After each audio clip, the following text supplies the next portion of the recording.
And let us begin. Men are only as mentally and emotionally healthy as their ability to say no to a woman. Actually, that bears repeating. Men are only as mentally and emotionally healthy as their ability to say no to a woman. Obviously, this does not apply in some areas. Mental health problems won't be solved by simply finding a woman and uttering the word no. Gay men may have a somewhat different perspective about this, but they are raised with the same life expectations as straight men, so there is no real pass for them either. Quite the contrary. Still, I will hold to this proposition and do my best to explain. I can tell a great deal about a man, his boundaries, his values, and ultimately his integrity and character with a simple measurement of his obsequiousness with and deference to women. To understand all this requires a bit of a history lesson dating back to the 12th century and the cultural movement driven by romantic chivalry. At precisely that moment in history, the warrior code was harnessed to the emerging culture of courtly love, an aristocratic invention that saw the military principles of honor, gallantry, and service placed in the service of a new commander-in-chief, courtly ladies. As historian Jennifer G. Wollock summarizes, quote, "The idea that love is ennobling and necessary for the education of a knight comes out of the lyrics of this period, but also in the romances of knighthood. Here the truest lovers are now the best knights." Unquote. Link in the low bar to the source, guys. Now, while there is arguable evidence that protection of women and children is a basic male instinct tied to reproductive access, this is likely the first known time in history where that mandate was codified. Over a period of a few hundred years, romantic chivalry spread to all the principal courts of Europe and found its way more broadly into the lives of everyday men and women who coveted the lifestyle of the upper class. It also fostered a great deal of female privilege and the inescapable neoteny that came with it. So went the first known institutionalization of pressuring men into a tradition of male servitude or obsequiousness toward women that continues unchecked today. Yet it was only the first of three foundational events that would become the prevailing model of gender relations, one that negatively impacts men's lives and men's mental health. The next developmental watershed in men's deference to women was the Industrial Revolution. While thrusting humanity into modern civilization, it was also the next giant step toward normalizing a standard of mental illness in men where it concerned their relationships with women. Prior to the Industrial Revolution, men largely worked in or near their homes. They worked as artisans, farmers, producers of livestock, tradesmen, or some other profession that they passed down to their sons through apprenticeship and mentoring. While still driven by the force of romantic chivalry, they were as involved in the raising of their children as mothers were. Those mothers, by the way, also had laborious duties that were a regular part of their role in the family. With the combined work of both parents and participation of the children, families operated more like business concerns than what you most commonly see today. Both discipline and nurturing from both parents were immediately present, both male and female influence in the lives of children. The Industrial Revolution, however, combined with romantic chivalry, accelerated the problems. The mass migration to cities began. Fathers were removed from the home and the daily lives of their children to go into factories to work. And of course, one of the first products of that revolution was advanced technology in the home, making the lives of women much safer and less arduous. It also created a lot more free time for women, arguably time for them to become fixated on what they thought were their emotional needs. The impact of that on family dynamics hit like a tsunami. Women were left to the increasingly softening work of home and children alone and left in want of adult company. Husbands returning from long, grueling days of labor were turned home to be fed and to rest, without the luxury of making up time they had missed with their families. In this familial void, women quickly turned to their children, particularly to male children, in order to fill their emotional needs.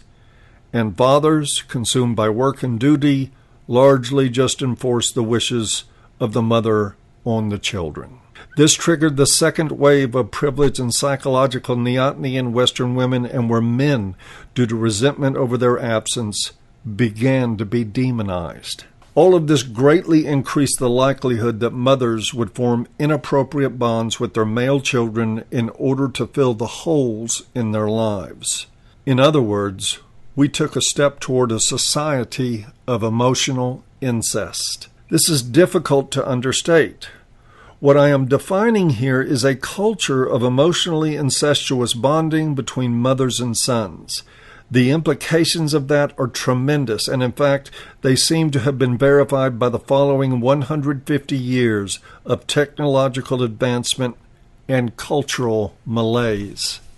Perhaps it is not coincidental that the onset of the Industrial Revolution also saw the first formations of what were to be known as henpecked husbands clubs, groups of men who gathered to use peer pressure to induce each other into tolerating more demands and more abuse from their wives. The Industrial Revolution gave birth to a new age in civilization. It also ultimately resulted in the breakdown of the family unit as it was once known. The late 19th century rang in the tender years doctrine, and with it the first legal presumption that younger children were better off in the care of mothers than fathers. The steamroller did not stop from there. It accelerated. The same glut of time and resources that spawned women to create an emotionally incestuous culture also produced gender feminism, the last and final of a monumentally powerful triad of events that left the majority of men in seemingly helpless servitude to women. Barely 1.5 centuries from the first American factory being built, and our culture is all but dominated by a woman-first mentality. So rote and mindless have men become that they allow single mothers to effortlessly continue the spread of emotional incest and other forms of child abuse. Our boys enter an education system completely dominated by female teachers, all of whom are a product of the same forces that created the new paradigm. Society, especially the female-dominated realms of home and early education, produces males that are highly, often terminally dependent on female approval.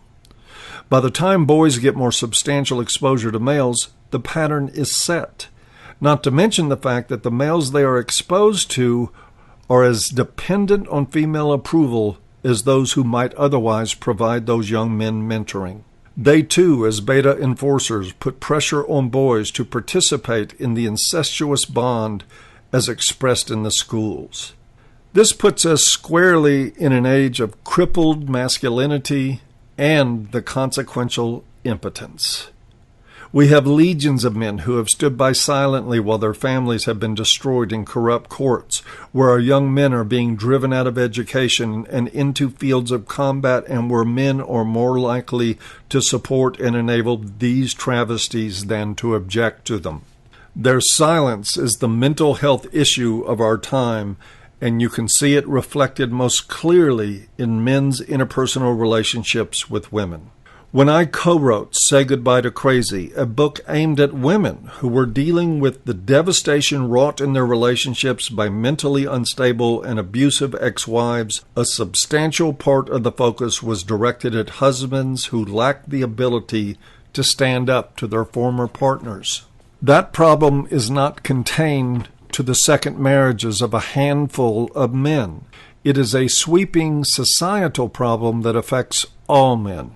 If you read my last article about male space, you know that when I gave men in a treatment setting the task of focusing on themselves versus focusing on the women in that community, the immediate reaction was fear. That fear was proven justified when the men and women, both staff and clients of that facility, reacted in anger to men putting themselves first for a single weekend. What was also proven was the dire need for men to overcome overwhelming programming and pressure. With a catastrophic gender suicide gap and a plethora of other problems affecting men, at the root of it is men's programming to sacrifice their interest, well-being, and their boundaries in order to take care of and please women. They have lost the ability to say no. Indeed, they have never really had it. They're terrified by the loss implied at the very thought of it. The fact that we have done away with all of our rituals to transition boys into manhood does not help, but that will be a topic for a future essay. Correcting this, reversing the trend, is easier said than done. In fact, it is damned hard work for most, and simply undoable for the many who lack the strength to face and walk through fear on such a primal level. It can, however, be accomplished in stages for the dedicated. Those stages will be the focus of my next 3 essays.